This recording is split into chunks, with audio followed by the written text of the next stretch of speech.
Bună, dragilor, și bine ați venit la o nouă citire. Dacă titlul te-a atras, înseamnă că ai aici cu siguranță un mesaj pentru tine. Îți mulțumesc pentru că mă urmărești, îți mulțumesc pentru că ești alături.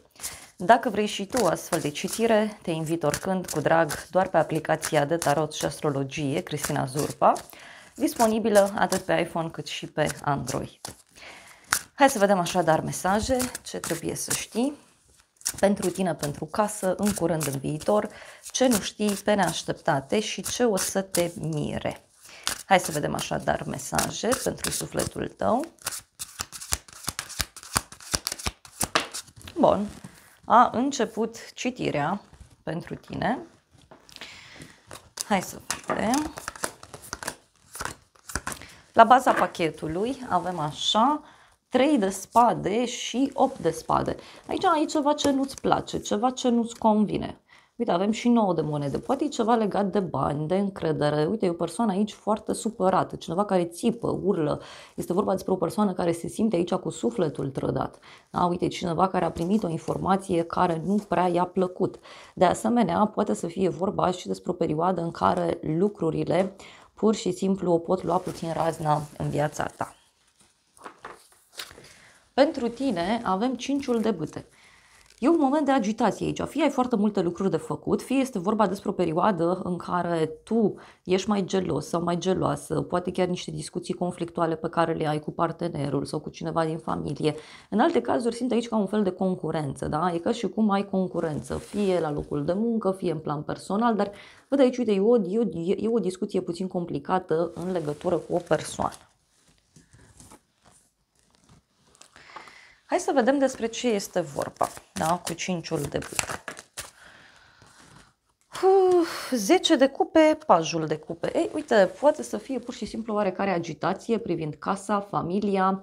Poate pentru unii este și o discuție puțin ciudată legată de ideea de familie, legată de ideea de casă, de iubire. Dar, ce mai simt eu aici?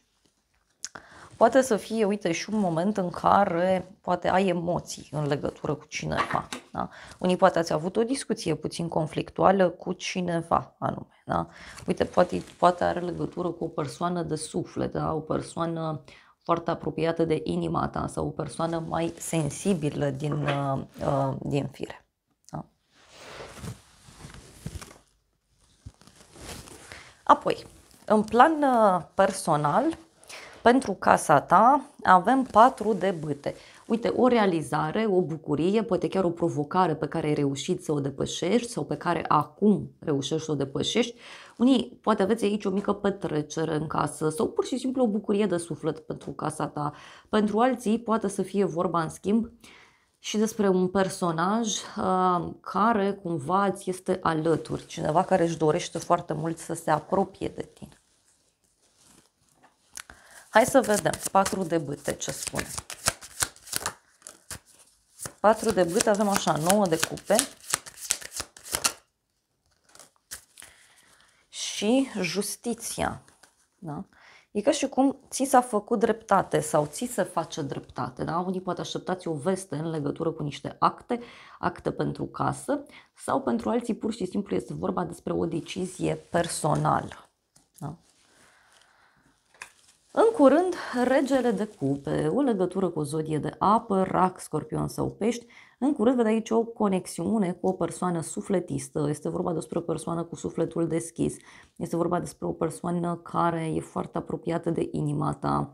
Pentru alții, în schimb, regele ăsta de cupe, uite, poate să reprezinte și cineva care reușește să se apropie de sufletul tău. Poate să fie vorba și despre cineva care îți dă un sfat pentru suflet. Uite, e o persoană foarte înțeleaptă. Hai să vedem în curând.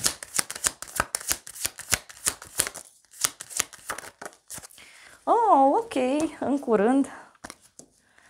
Oh, ce frumos, avem lumea și 6 de cupe, frumos.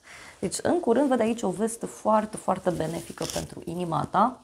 Poate este o veste legată de un bărbat important din viața ta sau este vorba despre o veste care are legătură cu un succes profesional. Unii poate primiți o veste bună de la o persoană de la drum, cineva care ține foarte mult la tine. Poate să fie și o persoană pe care o respecti foarte, foarte mult.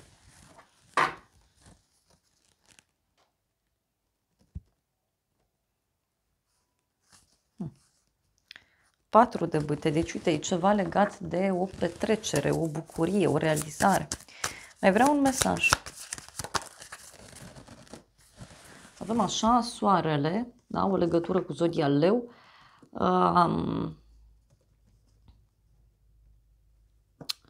Poate aici, uite, să fie vorba despre o veste bună pe care o primești de la un șef, de la un lider, poate de la o instituție importantă. Dar e clar că se face lumină. În viitor avem 6 de spade, da? În viitor, uite, o călătorie pe care cineva o face într-o vreme mai întunecată sau poate să fie și o schimbare care se petrece. Pentru unii, că și cum așteptați o veste în legătură cu o situație care v-a supărat, da? Și în legătură cu acel ceva, vestea vine și e cu multă bucurie. Hai să vedem. 6 de spade.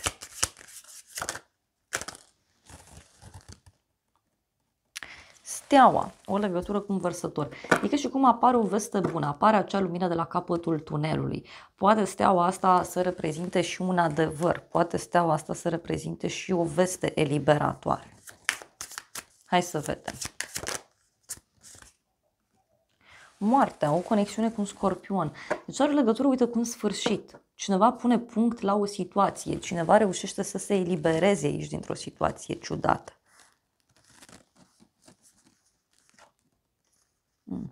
Dar pentru unii poate să fie și o, cum să zic eu, și o veste bruscă, nu știu, cineva e foarte curios sau curioasă în legătură cu tine, da? Și ce văd eu e că din acest punct de vedere vei rămâne foarte surprins, da? E ca și cum vrei să afli ceva despre persoana asta și e ok, afli, dar are legătură și cu faptul că omul ăsta poate se schimbă, poate își schimbă direcția, poate vrea altceva.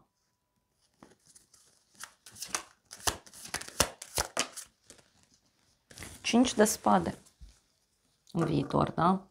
Cinciul de spade, uite, poate să reprezinte și o persoană care e nedreaptă sau poate să reprezinte și o persoană care își urmărește interesul. Ce nu știi tu? 5 de spade, aoleu, cineva fuge, da? 5 de spade, uite, o persoană aici agitată sau mai multe persoane agitate, cineva care consideră că i s-a făcut o nedreptate sau îi se face o nedreptate. De asemenea, mai văd și o legătură cu cineva care e posibil să aibă parte de o ceartă în acest moment sau să aibă parte de niște discuții complicate. Ia să vedem noi ce nu știi tu cu omul ăsta. Da. Și avem așa puterea și regina de cupe. O legătură cu zodia leu, mai avem și o legătură cu zodie de apă, rac, scorpion sau pești. Aici ce nu știi tu e o ceartă, da? E o discuție foarte complicată, foarte conflictuală, pe care, nu știu, o femeie o are sau ai o femeie în jurul tău care e mai agitată din fire.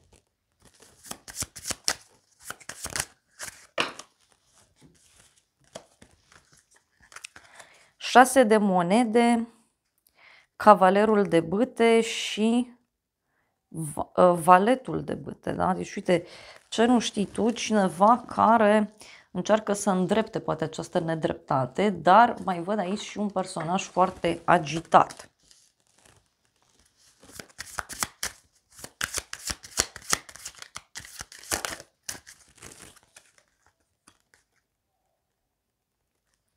Regina de bâte, parcă e o ceartă aici între două persoane, două prietene, două colege. Dar aici e clar că sunt niște discuții foarte ciudate. Ia să vedem noi despre ce este vorba. Ce nu știi tu? Cartea căsătoriei. Da? Nu știu, două persoane care au niște discuții aici în legătură cu ideea de căsnicie, în legătură cu ideea de relație, angajament. Iar apoi, stați că au ieșit mai multe cărți, avem un hoț. Mare fericire, onoruri mari. Na, aici ce nu știi tu, cineva are niște discuții foarte serioase în legătură cu ceva ce a făcut, fie o nedreptate pe care a făcut-o, fie ceva ce tu ai făcut. Sau persoana asta consideră că ai făcut această nedreptate. Sunt două personaje aici care au niște discuții foarte complicate.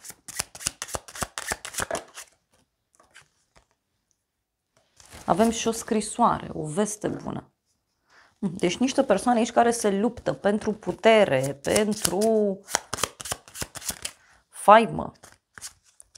Și avem aici o fată bogată și un bărbat bogat. Deci poate e vorba și de două persoane care sunt la același nivel din punct de vedere financiar. Avem bani neașteptați. Da, deci cineva, repet, care e agitat. Pe neașteptate, 4 de spade, pe neașteptate o pauză pe care o iei, pe neașteptate o discuție pe care o ai cu cineva privind o vacanță, privind un moment de relaxare. Poate e vorba de un weekend, poate e vorba de un moment foarte drag sufletului tău. Dar mai văd și un personaj foarte trist aici, pe neașteptate. Și uite, avem așa un rege de bâte și un 4 de cupe, o legătură cu o zodie de foc, berbec, leu, săgetător. Poate pe neașteptate o veste care apare de la un bărbat care e plictisit, obosit, e un bărbat mai pretențios din fire, e cineva căruia nimic nu-i convine niciodată, o persoană care, mă rog, sau căruia îi plac foarte mult jocurile, da? Acestui om îi place mereu să se joace, îi place să trăiască intens.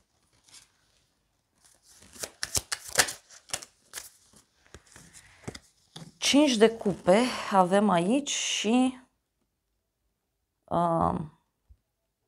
roata destinului, da. Deci pe neașteptate omul ăsta are parte de o trădare, are parte de o situație complicată. Pe neașteptate omul ăsta, bărbatul ăsta are parte de o pierdere.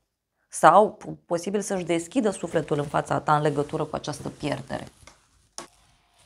Deci, pe neașteptate aici, repet, e vorba de un bărbat care e supărat, da? Care, nu știu, căruia parcă i s-au înecat corăbili.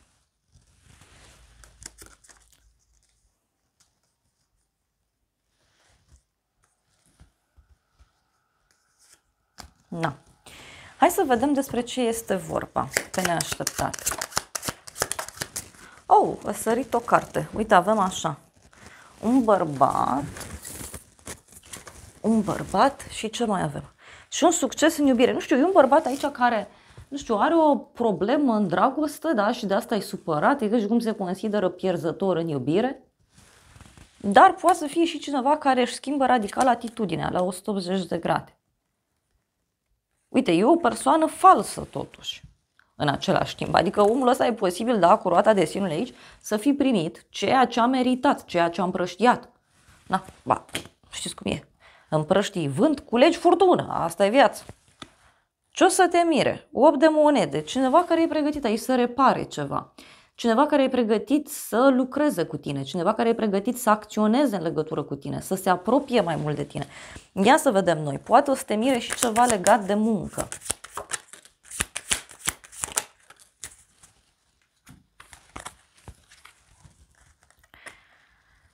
Și avem așa turnul, da?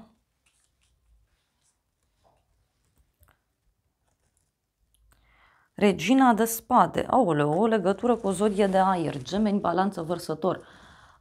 Poate o veste trăsnet care apare din punct de vedere profesional. Da? Sau poate să fie și faptul că se deblochează ceva anume.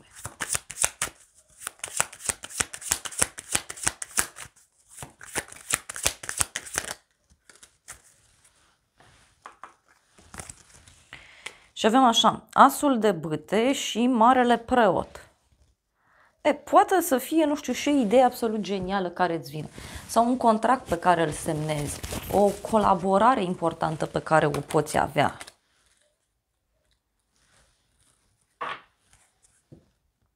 Asul de spade, 2 de spade. Da? Deci, uite, poate să fie și un adevăr sau faptul că se clarifică ceva. Hai să vedem ce o să te mire. Da? Ce zice acest pachet? Ce o să te mire? Uite, avem o persoană care se simte puțin rău, o persoană care simte nevoia să se odihnească puțin și avem o întâlnire undeva la amiază. Ei, surpriza poate avea legătură cu o persoană care are niște probleme de sănătate și care își dorește să te întâlnească.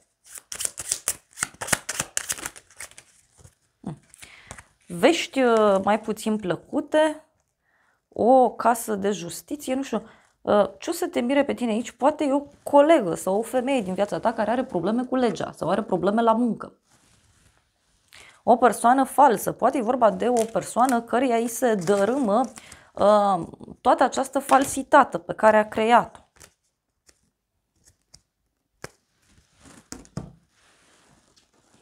Hai să vedem ce zice acest pachet. Un hoț, ce o să te mire? Hoțul, dragostea și retrasul. Deci o persoană, nu știu, care vine, îți dă vești bune, da, e lângă tine și după aia se retrage deodată. Poate să fie și o femeie, da, care este instabilă din punct de vedere emoțional. Acum vrea iubire, atenție, acum nu mai vrea nimic.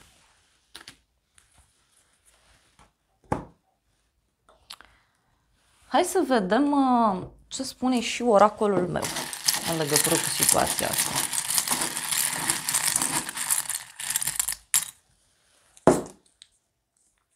Avem așa, noroc pentru tine, inițiala U. Apoi avem semne, întâmplare, deci e vorba de o întâmplare, e vorba de un noroc pe care îl ai. Apoi avem așa, maturitate, muncă, zodia Capricorn.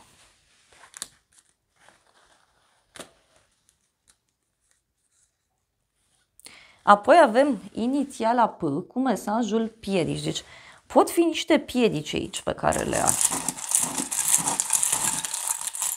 Uite, am ieșit o carte, în viitor, eliberare, iar apoi avem luna noiembrie, numărul 11, zodia Scorpion, zodia Săgetător, o veste de final definitiv. Interesant, deci pentru tine, ce văd eu aici, e ca și cum ai parte de o victorie, de o bucurie foarte mare. Uite, avem inițiala V, da? Victorie, deci am ieșit un mesaj. E o victorie, e o bucurie, dar care e ca și cum se transformă în altceva. Sau în legătură cu o bucurie pe care tu o ai, apar niște piedici, dar pe care, repet, eu cred aici că reușești să le depășești foarte, foarte ușor. Mai vreau un mesaj.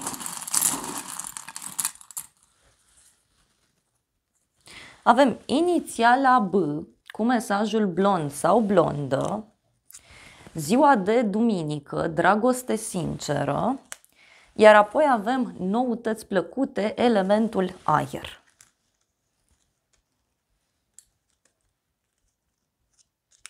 Eu cred aici că e posibil și o femeie, da, să-ți dea o veste foarte, foarte bună pentru sufletul tău.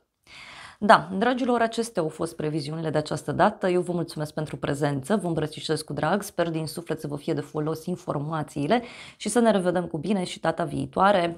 Eu vă doresc să aveți parte de o zi sau de o seară cât mai frumoasă.